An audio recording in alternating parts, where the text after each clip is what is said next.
Okay, you've heard that saying, we are the ones we're waiting for, or you are the one you're waiting for, no one else is coming. Okay. So the other day I had to give myself a swift kick in the butt and tell myself, ain't nobody else coming. Nobody's coming to save you. You're going to do what you got to do. You're going to get up, you're going to live, you're going to create, you're going to do whatever you have to do, and you're going to stop waiting for somebody who's never going to show up. And you're going to do what you got to do, right? And then this morning, it hit me so strong I had to pull over because nobody else is coming.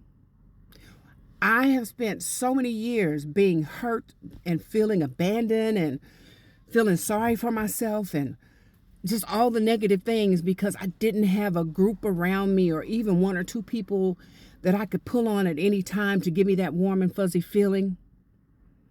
They ain't coming. And when they show up, sometimes you push them away with your eagerness to have them. They ain't supposed to be there for that. And so this morning I was thinking about how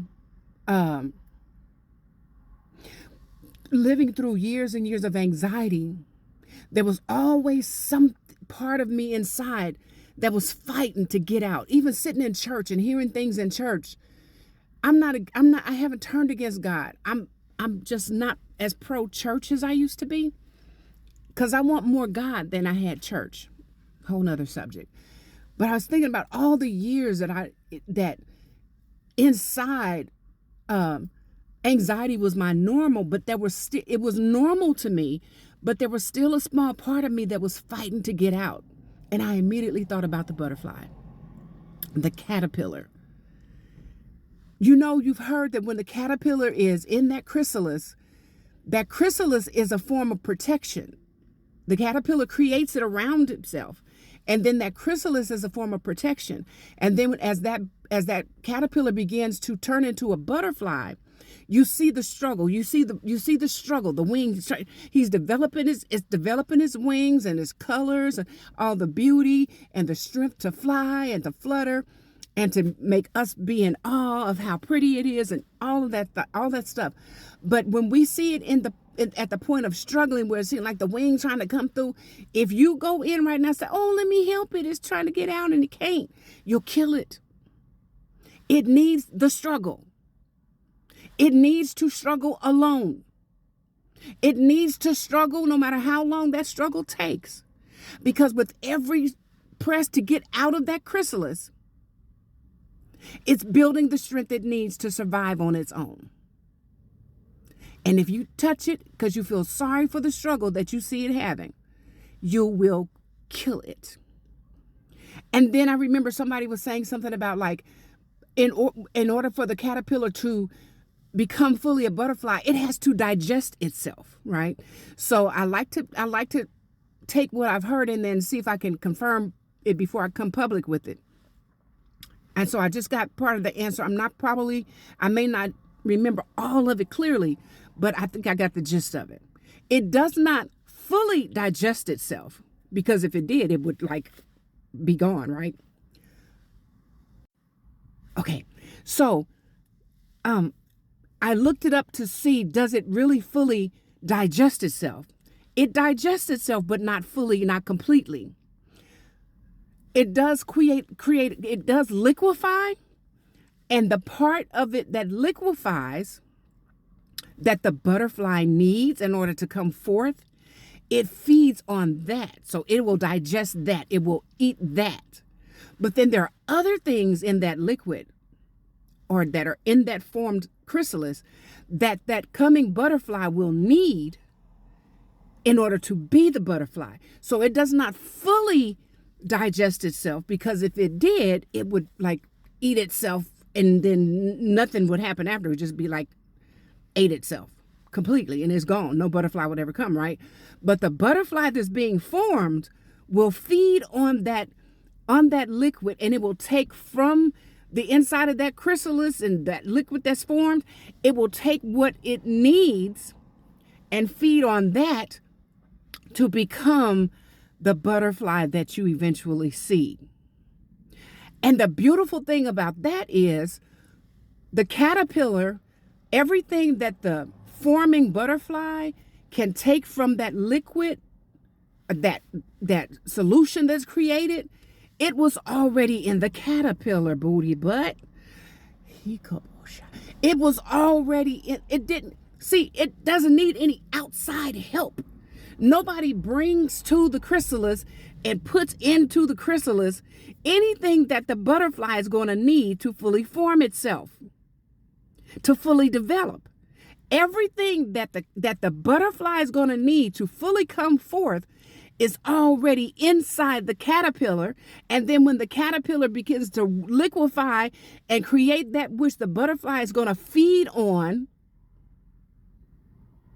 whatever characteristics or whatever, y'all just look it up. If you just go to like ChatGPT, I went to Perplexity and I just asked the question, does the caterpillar digest itself before coming to a butterfly?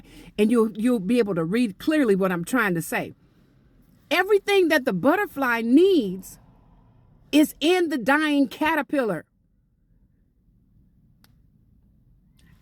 And when you're struggling and you're sad and you're lonely because nobody will show up to walk with you, to help you, to even encourage you at times, they don't need to. I can think of times when somebody was there and I poured so much into the fact that they were there that I killed that part of my dream for a season because I was feeding off of them and what I was sharing with them, but instead of feeding off of what is in me trying to come forth. No one else is coming. No one is coming to save you. No one is coming to marry you. Ain't nobody finna come take you on no bunch of dates. Ain't nobody finna come be your BFF. Nobody's supposed to be calling you, checking in on you right now. You're supposed to be feeding on that which God created in you so that it can die, that part of you that is dying, but you're having a hard time coming forth into that new form because you don't understand that you're just like the caterpillar. You are the caterpillar. You feel things inside of you dying. You feel yourself breaking. It's just, no. I just can't. That's the phase that the caterpillar is in. That if a human touched it and pulled it back a little bit, it would kill the butterfly, and the butterfly would never come forth. And we want people to come and do the same thing to us when we're like, I don't, just mad and going through all the, because nobody else is there. They ain't supposed to be there.